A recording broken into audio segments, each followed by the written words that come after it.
conference with the Prime Minister addressing the nation. Now, today I'm speaking to Faridah Hameed. She's a leadership coach. She's been on the show many times. Today we're talking International Women's Day. And of course, this is being celebrated the entire week. This year's theme is Each for Equal, hashtag Each for Equal, which is really about realizing women's rights across the globe. Now, there have been marches, we've seen protests all over the world, but our guest today says, well, maybe she has a different perspective right now about International Women's Day. Leadership coach Faridah Hameed, thanks for joining us, Faridah. Oh, great to be back, thank you. A very happy International Women's Day to you, and how was it for you? I was very quiet, mainly because I have a different perspective on some of the messages that are coming out from International Women's Day.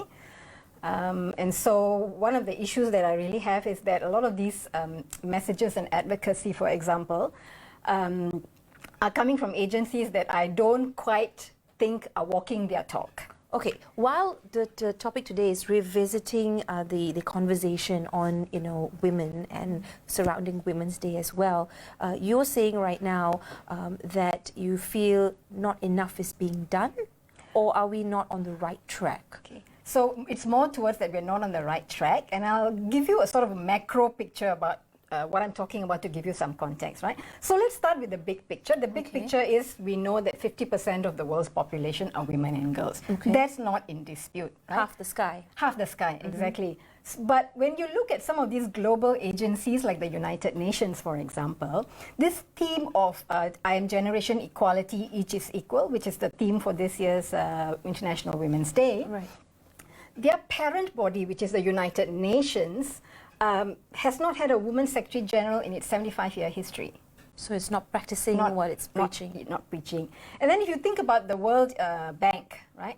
The World Bank, for example, is also about 75 years old. And if you go to their homepage, there is a really nice message there about how the future of the world requires the full participation of women and boys, and that everybody should have equal opportunity. So you're saying there's a disconnect from what is being shown, advocated, versus what is being done. Yeah, so the World Bank, for example, has not also had a female president in its entire history. So are they walking their talk, right? But the IMF has. IMF has. So that we can be very happy about. Christine Lagarde, I think, is doing a wonderful job. But I also want to just highlight this other thing by the World Economic Forum, because it does release a lot of data about poverty and about women's situation. They've got the World Economic Forum that happens in Switzerland, in Davos. It's a very glitzy affair for the world's billionaires, right? And there was just a recent report that said that gender representation is so poor at Davos that in 2020, delegates were more likely to run into someone from North America than a woman. Right? So they have had a dismal record in terms of having women participation, but more than that, in terms of participation from the developing world and from grassroots organizations. They don't have a voice or a place at an annual gathering of the world's richest people who decide on policies. But surely there can't be women representation, although there should be, but it cannot be the agenda at every service point, at every authority, at every organization, at every level, because then it would just become sort of an exercise of just placing a woman versus is she qualified, can she really do the job? Absolutely. So what is the problem with... I see where you're coming from, and I actually agree with you. What I'm doing is just setting the context to say that when we have these messages from these global agencies who tell us that this is what we all should be aiming for, they themselves are not walking their talk. So yes, I'll go into why I think that women themselves are not doing enough to raise our awareness, but also that I have an issue with of framing this issue always with a woman's lens as well. What is the issue with the hashtag Each for Equal? Because it also is representing minorities. Yeah. Well, firstly, it may sound small, but the hashtag itself is grammatically wrong. What does each for equal mean? Okay, that's the first thing. Secondly, this concept of equality is a very Western construct, because nothing in this world is equal. Even nature is not equal. You need chaos in order for things to grow, right? So this idea of equality being a Western construct, I think if you look at Eastern philosophy, Eastern philosophy understands that male and female have their strengths. Well, we have our roles to play, have our but roles to equality play. is sort of it's a global thing. Why should there be an Eastern and Western approach? Yes, because it's a very West equality is something the West has always fought for, and the different approach could be just it's cultural, right? But I don't agree with that, and that's my personal take on that, because I think we have to look at it in the sense that we complement each other, that true empowerment can only happen if both our energies, both our ideas work to make this world a better place, right? So that is why I have an issue with this whole concept of equality. I would rather that we talk about equity. And can I just quickly explain the difference between equality? Yeah? So equality says that everything has to be equal, which to me is a pipe dream. It's not going to happen. But when you talk about equity, I'll give you a simple example so people can understand. Let's use education as an example. So let's say we have schools that are equal in terms of the quality of the teachers, in terms of the teacher-student ratio, in terms of the resources that they have available. And in that same school, you have a kid who comes from a high-income family, and then you have a kid who may be lagging academically because there may be some other family issues that may be going on. I don't want to generalize, but this just is easy to understand. All things being equal, the kid who is lagging academically would need extra resources to be able to perform at a level that gives him or her the same opportunities. So you cannot say everything has to be equal, because you can't do that. The child who is doing well academically may not need as many resources as a child who is struggling. But equal opportunity is a thing. So that's equity. Equity means that we have the same access to opportunities. But we have women, for the longest time have been fighting for our rights, fighting for a spot. And we have fought that with using the term, or rather because we want to be equal. Equality is the term that has got women, to sit, on boards of companies and so on and so forth.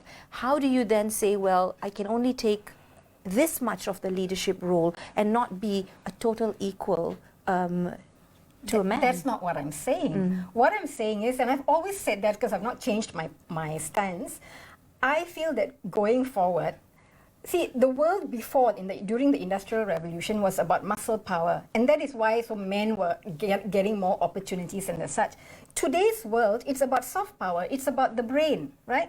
Yes, we have quotas to ensure that women are given a little bit more opportunities, but I've never worked with quotas. Right? I feel that if we remove the gender lens, and I think everybody should be given an opportunity based on their abilities.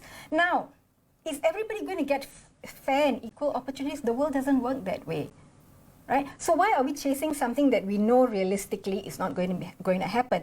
What I would like to see happen is, and why I say that too many people are walking the talk, is because when you see International Women's Day, and there's a lot of people posting about things that they're doing in organizations, which is great, right? To get the conversation going, I'm not diminishing educate, that at all. create more awareness. My concern, and what I know is happening in a lot of organizations, is there's a lot of lip service paid to that.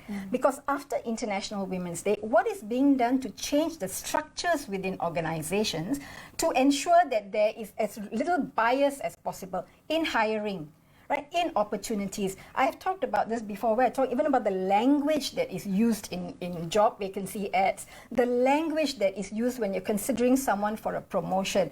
I would like those structures to be addressed, but a lot of companies don't do that. So, everybody talks a lot at International Women's Day, but when it comes down to the crunch in the day-to-day activities within companies, a lot of stuff is still not being done, which is why 25 years after the Beijing Declaration, we're still talking about the same things. Home ground here in Malaysia, we've seen a lot of movements. We've seen women also take up portfolios.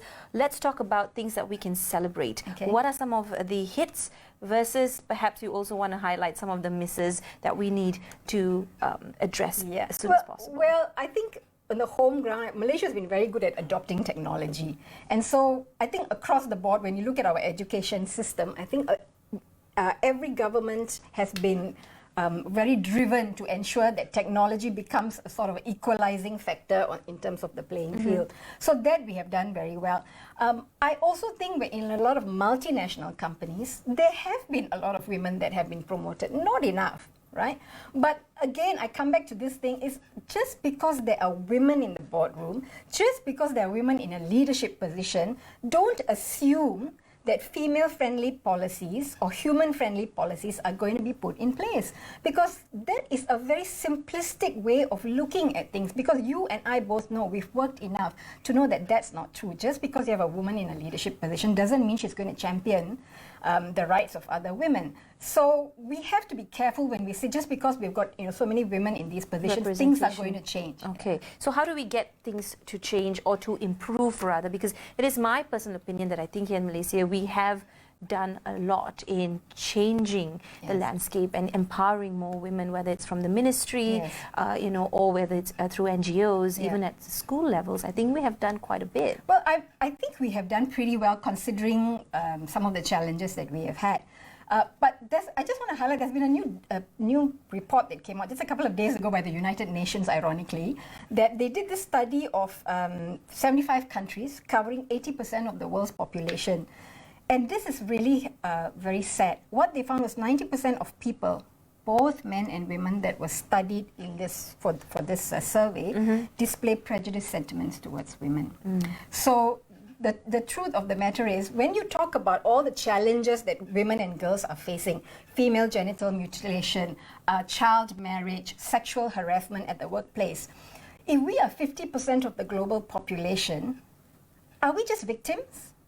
So if we are not victims, then the story is that we are complicit, either implicitly by keeping quiet and not speaking up, or explicitly in participating in the subjugation and discrimination against women. So coming back to your point, what can we do? Those of us who are a bit more enlightened, we have to hold other women accountable. Right. Because when you see that another woman is making life difficult for another woman, when we see that things are not going wrong, we have to speak up. By giving them more equity as well, which will lead to equality. Very quickly, the new government, what about the women representation? What are we seeing from the 4 ladies that we see on the lineup? We only have, I think, 4 or 5 out of a cabinet of about 31, so not very heartening, I would say. But it's new. Let's see what happens. Let's see how they perform, because ultimately it is the performance that's going to matter. Absolutely. And let's see what results they get. All right. Thank you very much, Faridah, Hameed, for coming in. Of course, we've been talking about conversations surrounding International Women's Day. That's it from us right here on Bernama Today. Keep it locked on to Bernama TV. More updates coming your way.